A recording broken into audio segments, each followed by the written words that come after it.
Emangnya kau sangka kau beriman sebelum diuji? Jadi nggak ada iman tanpa ujian. Kalau iman kita mau naik harus diuji.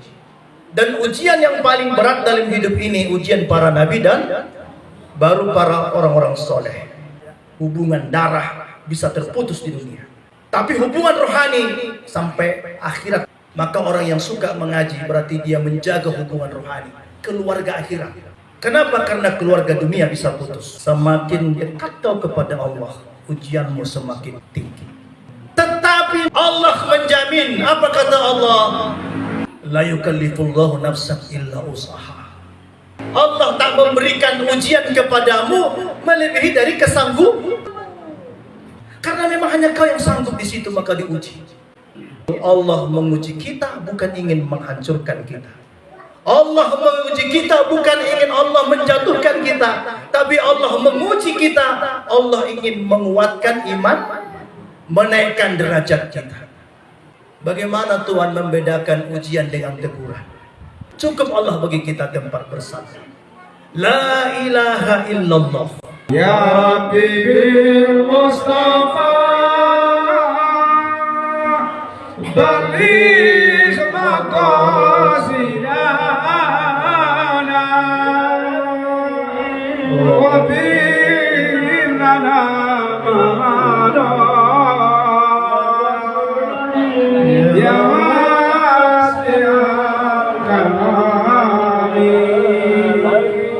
Maulaya salim wa sallim lina iman abada ala habibika birhal fi kulli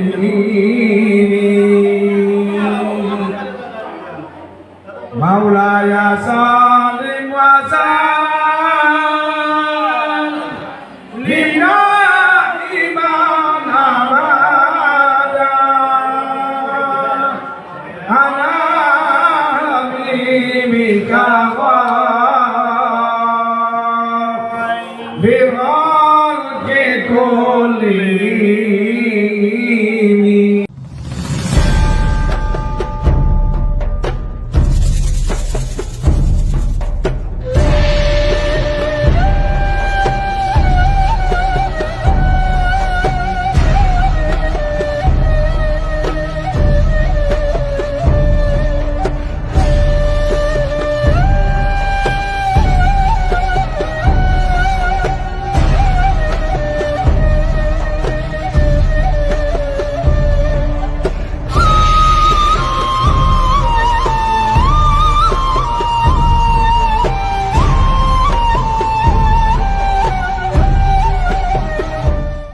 Ya Sayyidi Ya Rasulullah Ya man lahul jahu indallah Innal musina qad ja'u للجنب يستغفرون الله يا سيدي يا رسول الله يا من له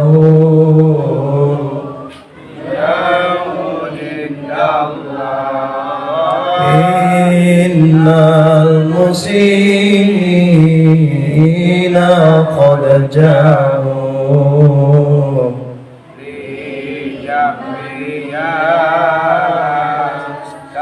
Kafirun Allah Ya Sayyidi Ya Rasulullah Ya man lahul jahu indallah Innal musina المسيئين قد جاءوا لجنبي يستغفرون الله يا سيدي يا رسول الله يا من له جاء إن الله إن المسيئين قد جاءوا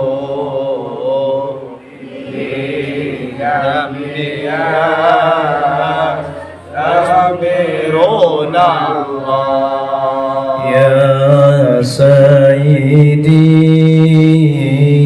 يا رسول الله يا من له الجاه عند الله إن المسيئين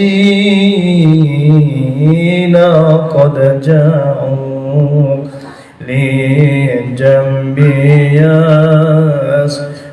يستغفرون الله يا سيدي يا رسول الله يا من له جاء إن الله إن المسيئين قد جاءوا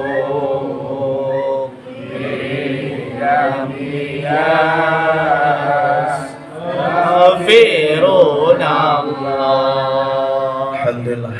Ini salawat kerinduan ke Nabi ini, kalau mau kita umroh atau mau haji, itu membuat kita semakin dekat dengan Nabi.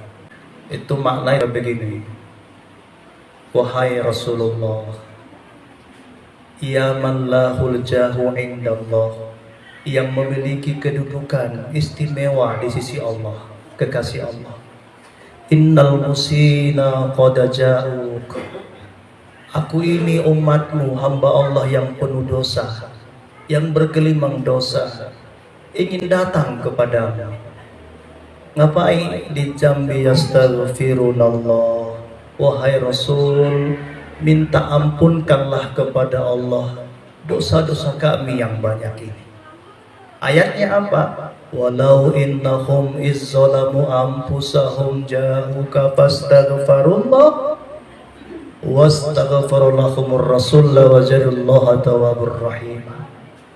Orang-orang yang berdosa, yang zalim, bermaksiat, bergelimang dosa, kemudian dia datang kepada Rasul, wahai Rasul, aku berdosa, istighfarkan kepada Allah, ampunkan kepada Allah. Maka Rasul beristighfar, minta ampun kepada Allah atas dosa kita, maka Allah akan mengampuni kita. Mudah-mudahan salawat kita ini didengar Nabi, kemudian diberi Allah keampunan untuk kita.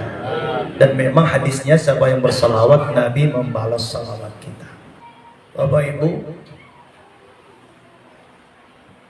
Nabi itu sangat sayang kepada kita, dan dia ikut menderita, ikut sedih, ikut susah kalau umatnya susah. Di dalam Al-Quran, Allah mengatakan dalam surah At-Taubah, kata Allah, laqad ja'akum rasul, sungguh telah datang kepada kalian. Siapa itu? Rasul, baginda Rasulullah SAW, dari kalangan kalian, dari manusia, bukan dari jin, bukan dari malaikat, supaya bisa kita teladani. Tapi apa kata Allah? Telah datang kepada kalian Rasul, sungguh telah datang kepada kalian Rasul dari kalangan kalian, ajizun alaihi ma'anittum, amat terasa berat penderitaannya. Terasa berat penderitaan Nabi melihat umatnya, melihat hamba Allah ini, ketika ada yang menyimpang, ada bergelimang dosa, yang kemudian terjatuh masuk neraka, Nabi itu ikut merasakan kesusahan. Jadi Nabi itu luar biasa gelisahnya terhadap umatnya. Kemudian harisun alaikum, yang menginginkan keselamatan kepada umatnya, kepada manusia ini. Bil mu'minina raufur rahim, dan dia sangat penyayang, penyantun, pengasih kepada orang-orang beriman. Bapak Ibu, Nabi itu sangat sayang kepada kita, dan dia ikut menderita, ikut sedih, ikut susah kalau umatnya susah, terutama kalau jauh dari agama. Nabi dan Rasul paling berat ujiannya. Kata Allah, asibahan nasu yasraku wa yaqulu amanna wa hum la yuftanun. Emangnya kau sangka kau beriman sebelum diuji? Jadi nggak ada iman tanpa ujian. Kalau iman kita mau naik harus diuji.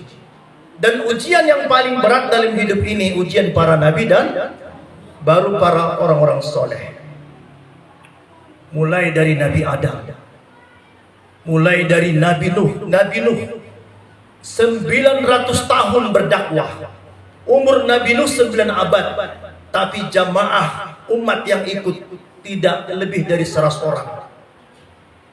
Bukan hanya orang tidak mau ikut, bahkan anak istrinya pun tak mau ikut. Bayangkan, suaminya Nabi, istrinya durhaka. Nabi suaminya, istrinya durhaka. Anaknya pun durhaka. Bukan ketemu cobaannya. Bahkan sampai mau dibawa lagi kepada keselamatan waktu datang bahtera, diperintah oleh Allah, dibuat kapal, diolok-olok lagi. Begitu anaknya sudah tenggelam, sudah gorok-gorok, sudah tahu dia akan mati, baru begini tangan ayahnya. Mau ditolong Nabi Nuh, turun ayat. Wahai Nuh, itu bukan anakmu lagi. Berarti jangan bilang darah itu selama-lamanya. Enggak. Hubungan darah bisa terputus di dunia. Tapi hubungan rohani sampai akhirat didoakan. Yang kita mendoakan yang meninggal ini ada rupanya hubungan darah kita tidak ada. Anak-anaknya belum tentu mendoakan. Ini guna mengaji Bapak Ibu. Maka orang yang suka mengaji berarti dia menjaga hubungan rohani, keluarga akhirat. Kenapa? Karena keluarga dunia bisa putus. Tak sholat kau, mamamu menderita, ayahmu menderita, susah dalam kubur. Tapi ada saudaranya tak saudara, didoakannya, dapat. Jadi Bapak Ibu, hubungan rohani bisa mengalahkan hubungan nasab. Terkadang yang hubungan darah ini mau jadi lawan. Dari mana kita kemudian melihat? Dari Nabi. Paman Nabi kandung lawannya. Betul nggak? Abu Jahal, Abu Lahab, paman Nabi kandung. Tapi yang justru nggak ada hubungan darah, Nabi mencintai. Tentu akan lebih baik kalau ada hubungan darah sama-sama beriman. Kenapa? Masuk surga satu keluarga. Tapi kalau menantang, siapa lagi? Nabi Ibrahim. Nabi Ibrahim dikejar, diancam, diusir, dan akhirnya kemudian dilempar ke api, dibakar. Luar biasa ujiannya. Habis itu apa lagi? Sudah tua, minta anak, belum diberi Allah. Sudah menua, belum dikasih Allah. Begitu dikasih Allah anak, maka diperintahkan pula ditinggalkan di Makkah. Istri dan anaknya diperintahkan pergi. Nanti orang berangkat haji umroh akan tahu kisah itu. Ada Hijri Ismail. Luar biasa cobaannya. Baru bayi Ismail, baru dapat anak, lama minta kepada Allah diberikan anak. Begitu diberikan anak, disuruh tinggalkan. Untung Siti Hajar beriman. Waktu dikatakan kepada Ibrahim, wahai suamiku, kenapa kau tinggalkan kami bersama bayi kita ini? Ibrahim susah menoleh, karena dia tahu ini perintah Allah.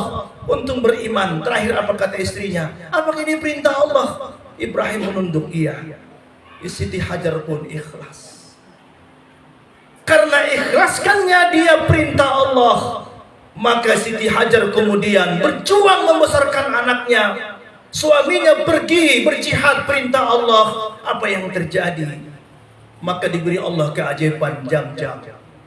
Lari-lari Siti Hajar untuk mencari jam-jam dari sawah, dari Safa wal Marwah. Maka muncul syariat syai Safa wal Marwah. Bapak Ibu, kenapa diabadikan Allah? Supaya mata kita ini, hati kita ini terbuka. Siti Hajar cantik gak Anda cantik? Siti Hajar itu bukan cantik, malah istri kedua lagi. Karena istri pertama itu gak dapat anak. Tapi takwanya Allah gak pandang bulu. Kau mau istri keberapa atau mau kau seperti apa wajahmu. Yang Allah pandang hatimu, qalbumu, ketaatanmu. Ketaatan Siti Hajar kemudian jam-jam diabadikan sampai sekarang. Siti Hajar menjadi dikenang orang berangkat umroh dan haji, mereka sa'i berjalan-jalan. Waktu berjalan itu apa yang terjadi? Saya waktu berangkat haji itu saya menangis itu. Yang saya tangiskan bukan perjalanan itu. Ya Allah, beginilah dulu Siti Hajar rupanya menjalani ini. Untuk membesarkan anaknya, Siti Hajar begini, ya Allah, suaminya pergi. Dan sekarang aku dikenangkan dengan perjuangan itu orang-orang beriman. Ini yang harus ibu-ibu contoh dalam beriman kepada Allah. Dikenal. Apalagi ujian daripada Ibrahim. Begitu diperintahkan pulang, Ismail sudah besar, diperintahkan lagi disembelih. Bayangkan, udah ditinggalkan, diperintahkan lagi disembelih. Para kekasih itu diuji memang. Semakin besar cinta, makin besar ujian. Dan apa yang terjadi Bapak Ibu? Begitu Ibrahim sudah ikhlas, sudah rela, ingin disembelih, perintah Allah harus saya dahulukan. Allah tak butuh darah, Allah tak butuh manusia. Diganti Allah dengan kibas yang bagus. Dikenal. Nabi Ayub ujian dan cobaannya. Kehilangan anak, meninggal anaknya. Kehilangan istri, habis itu diberi lagi penyakit kulit bertahun-tahun. Tapi dia beriman kepada Allah. Nabi Isa lagi dikejar-kejar. Dikejar-kejar sampai dia diangkat kepada Allah. Sampai kemudian ada umat yang salah paham, mentuhankan dia padahal dia Nabi. Semua diuji. Terakhir Rasulullah SAW, Bapak Ibu, menangis kita melihat kisah Nabi. Bayangkan, dia lahir dalam keadaan bapaknya sudah meninggal. Begitu lahir Nabi Muhammad SAW, umur 6 tahun, diajak maknya untuk jarah ke ayahnya ke Madinah. Diajak jarah ke maknya. Begitu pulang jarah, meninggal maknya pula. Masih umur 6 tahun Nabi, dan di depan Nabi dilihat Nabi meninggal maknya 6 tahun. Kemudian Nabi diasuh oleh kakeknya. 8 tahun umur Nabi, meninggal kakeknya. Bayangkan itu. Dia bergembala, kemudian dia berdagang, kemudian menikah dengan Khadijah, Khadijatul Kubra radhiyallahu anha, wanita terkaya saat itu. Dihabiskan hartanya untuk dakwah, untuk tauhid ini, untuk Islam ini. Kemudian setelah itu apa yang terjadi? Nabi diolok-olok, Nabi dilempar. Bukan hanya itu, Nabi sudah anak yatim, 7 anak Nabi, Qasim, Abdullah, Ibrahim, Zainab, Ruqayyah, Ummul Kalsum, sama Fatimah. 6-nya meninggal, Nabi masih hidup. Anak laki-laki Nabi, Qasim, Abdullah, Ibrahim, meninggal dalam keadaan balita. Zainab, Ruqayyah, Ummul Kalsum meninggal masih Nabi hidup. Bayangkan. Diusir sampai kepada Taif dengan harapan dapat kabar di Taif dia akan diterima. Ternyata Taif juga menolak. Meninggal istrinya, meninggal lagi pamannya, dilempar lagi dia. Itulah kemudian akhirnya dihibur oleh Allah berangkat Isra wal Mi'raj. Bapak Ibu, pertanyaannya apa ujian kita kira-kira? Apa ujianmu kira-kira yang berat menurutmu? Seberapa besarlah ujian kita daripada ujian Nabi. Dan ini ingat, semakin dekat kau kepada Allah, ujianmu semakin tinggi. Tetapi Nabi menjamin, Allah menjamin, apa kata Allah? La yukallifullahu usaha. Allah tak memberikan ujian kepadamu melebihi dari kesanggupanmu. Saya ada itu saya Siti Rahimi, kemudian Siti Marhama. Ini lagi banyak ujian, lagi diuji. Tapi ingat ayat itu. La yukallifullahu nafsan illa usaha. Tak diuji Allah melebihi kesanggupan kita. Karena memang hanya kau yang sanggup di situ, maka diuji.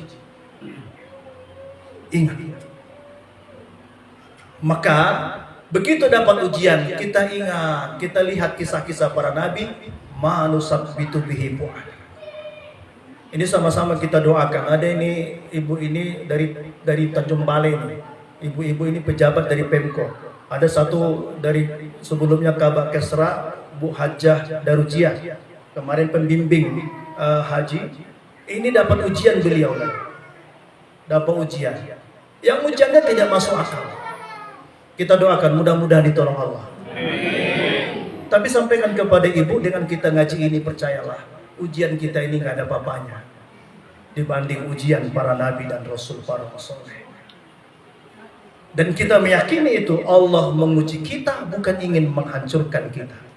Allah menguji kita bukan ingin Allah menjatuhkan kita, tapi Allah menguji kita, Allah ingin menguatkan iman, menaikkan derajat kita. Menaikkan derajat kita. Maka bagaimana Nabi menghadapi ujian? Ada 4 kesabarannya. Perhatikan ini. Ada 4 kesabaran menghadapi ujian dalam menjalankan iman kepada Allah. Yang pertama, sabar mentaati Allah. Yang kedua, sabar meninggalkan larangan Allah. Mana lebih utama meninggalkan larangan sama melaksanakan perintah? Lebih hebat pahalanya meninggalkan larangan, sabar meninggalkan larangan daripada melaksanakan perintah. Saya ulangi ya, lebih hebat pahala sabar meninggalkan larangan, sabar meninggalkan maksiat daripada mengerjakan perintah.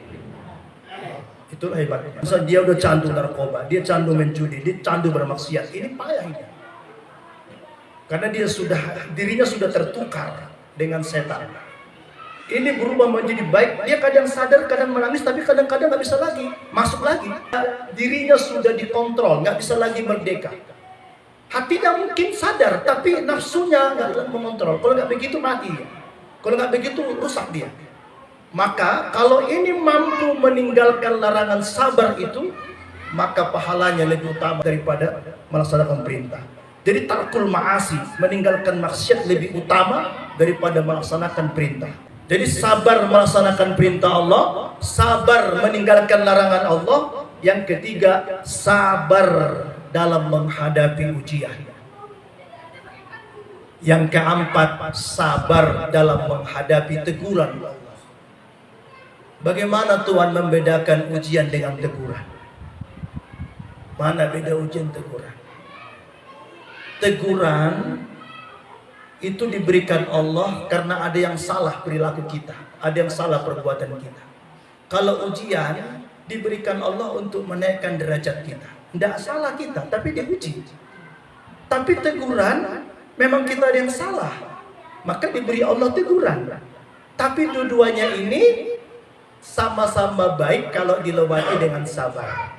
Teguran akan menjadi ujian karena kalau kita sudah sabar mengoreksi diri kita. Artinya teguran juga menjadi ujian.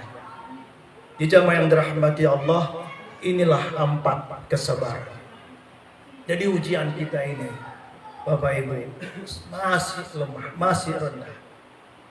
Kita belum lagi, mohon maaf Bapak Ibu, saya sampai sekarang habis sholat, habis tawajuh, belum pernah meninggalkan, seingatku belum pernah meninggalkan doa untuk Palestina. Belum pernah. Setiap tawajuh, belum pernah meninggalkan doa untuk Palestina. Kenapa? Terbayang di mata saya bayi yang mati, ibu-ibu yang meninggal, suami yang pincang, hidup yang susah, dan itu terjadi sekarang. Kita ujian apa yang sekarang ini kita terima? Sholat bisa, makan bisa, kerja bisa, tidur bisa. Saya alhamdulillah juga ada ujian beberapa hari ini juga sakit, tapi saya selalu lihat itu. Maka kita doakan, Bapak Ibu, ini nyata loh. Sekarang Palestina itu nyata di depan kita itu. Bermatian orang, anak-anak kecil, aduh ya Allah. Di jamaah yang dirahmati Allah. Dengan tauhid, dengan la ilaha illallah tadi, insya Allah, maka iman kita menjadi tambah. Maka ujian dan cobaan ini semua, kata Allah, fa in tawallau faqul hasbiyallah la ilaha illahu alaihi tawakkaltu wa huwa rabbul arsyil azim. Cukup Allah bagi kita penolong, cukup Allah bagi kita tempat bersandar. La ilaha illallah, la ilaha illallah, dia menghidupkan, dia mematikan. Wa ilahukum ilah wahid, Rabb kita, Tuhan kita adalah wahid, esa. La ilaha illa huwa, tiada Tuhan selain dia, Ar-Rahmanur Rahim. Maka kita gelisah kita kalau ada orang yang berdosa.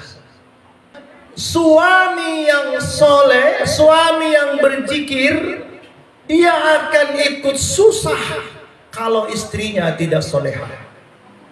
Istri yang baik, istri yang soleha, dia akan gelisah kalau suaminya tidak soleh.